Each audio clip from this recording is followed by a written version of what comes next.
Hi guys! I was recently asked to read some Edgar Allan Poe, and with Halloween around the corner, what better place to start than with The Raven?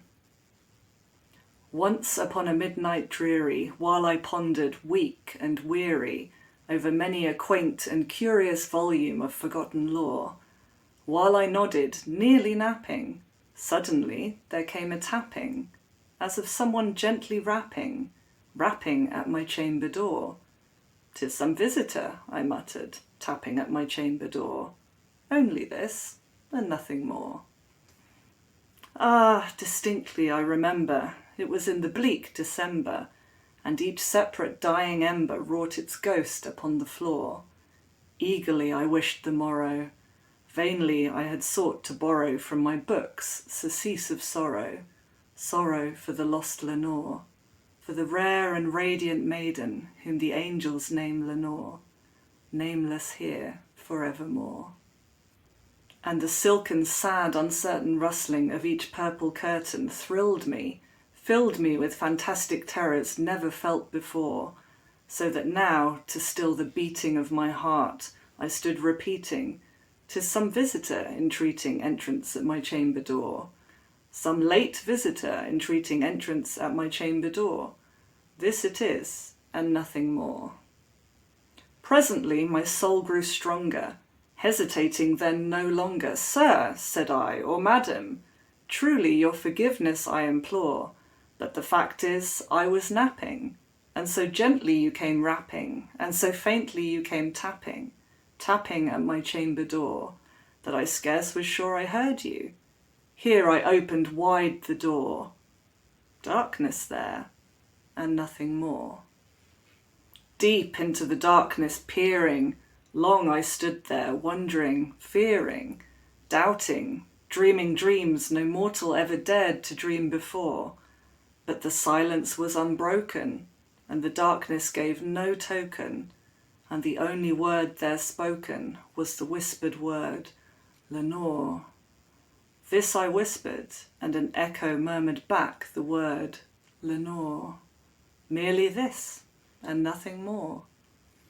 Back into the chamber turning, all my soul within me burning, soon again I heard a tapping, somewhat louder than before. "Surely," said I, "surely that is something at my window lattice. Let me see then what thereat is, and this mystery explore. Let my heart be still a moment, and this mystery explore. 'Tis the wind, and nothing more." Open here I flung the shutter, when with many a flirt and flutter in there stepped a stately raven of the saintly days of yore.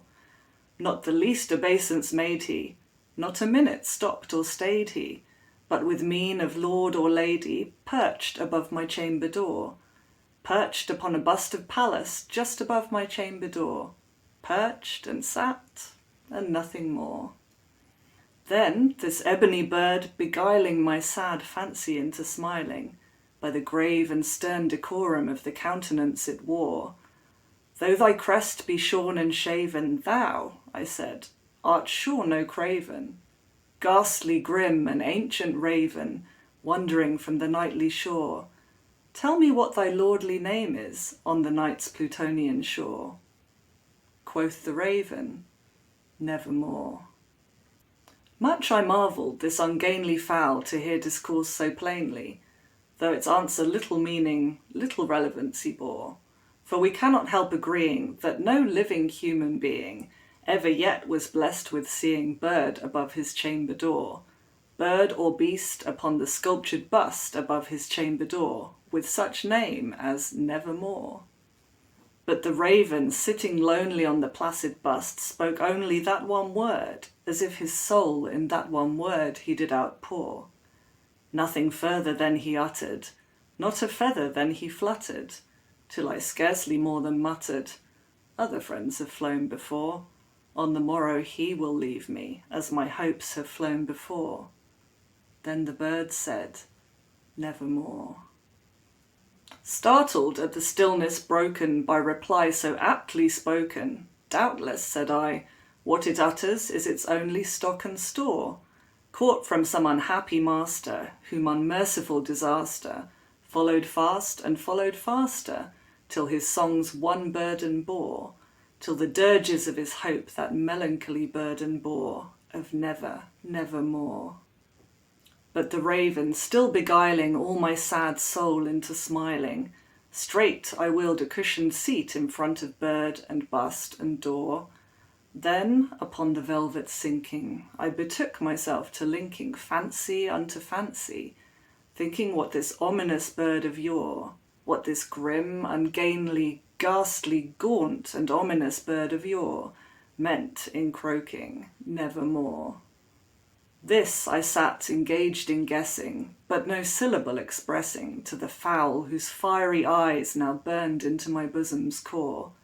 This and more I sat divining, with my head at ease reclining on the cushion's velvet lining that the lamplight gloated o'er, but whose velvet violet lining with the lamplight gloating o'er she shall press, nevermore.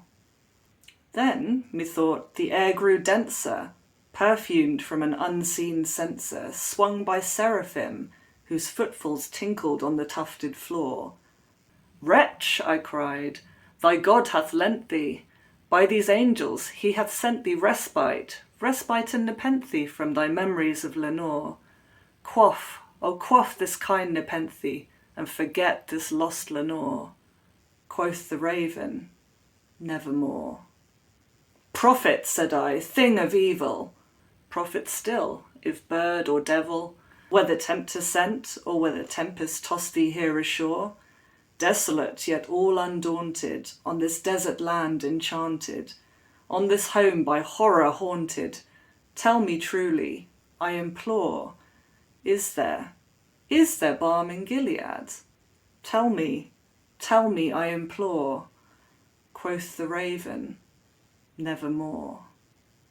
Prophet, said I, thing of evil, prophet still, if bird or devil, by that heaven that bends above us, by that God we both adore, tell this soul with sorrow laden, if, within the distant Aidenn, it shall clasp a sainted maiden, whom the angels name Lenore, clasp a rare and radiant maiden, whom the angels name Lenore. Quoth the raven, nevermore. Be that word our sign of parting, bird or fiend, I shrieked, upstarting. Get thee back into the tempest and the night's Plutonian shore. Leave no black plume as a token of that lie thy soul hath spoken. Leave my loneliness unbroken. Quit the bust above my door. Take thy beak from out my heart, and take thy form from off my door. Quoth the raven, nevermore. And the raven, never flitting, still is sitting on the pallid bust of Pallas just above my chamber door, and his eyes have all the seeming of a demon's that is dreaming, and the lamplight o'er him streaming throws his shadow on the floor, and my soul from out that shadow that lies floating on the floor shall be lifted nevermore. Happy Halloween, guys! If you enjoyed that, then do let me know in the comments, and I'll be happy to do some more readings for you. And don't forget to like and subscribe.